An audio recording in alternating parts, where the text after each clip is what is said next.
అతి నిరాడంబరంగా ఉన్న సాయి సన్నిధిని ఎంతో ఆడంబరం చేస్తుంది ఈమె అని సాయి భక్తుడైన దాసగను రాధాకృష్ణమాయిపై ఆగ్రహించేవాడు. ఆమెను తీవ్రంగా విమర్శించసాగాడు. ఒకరోజు దాసగను సాయిని కలిశాడు. అప్పుడు సాయి అతనితో, కీర్తనల ద్వారా నీవు చేస్తున్నది కూడా అలాంటిదే కదా, ఎన్నడూ ఎవరిని విమర్శించవద్దు అన్నారు. తన తప్పుని గ్రహించాడు దాసగను. రాధాకృష్ణమాయికి నమస్కరించి లెంపలేసుకోమని కూడా సాయి దాసగనును ఆదేశించారు. సాయిబాబా చెప్పినట్లు అలానే చేశాడు.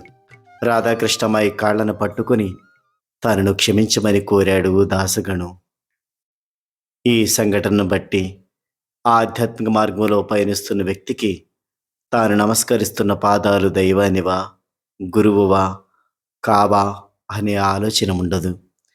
అందరూ పాదాభివందనీయులే. కాబట్టి ఎవరిని విమర్శించక సాయి మార్గంలో పయనిద్దాం. సాయినాథ్ మహారాజ్కి జై.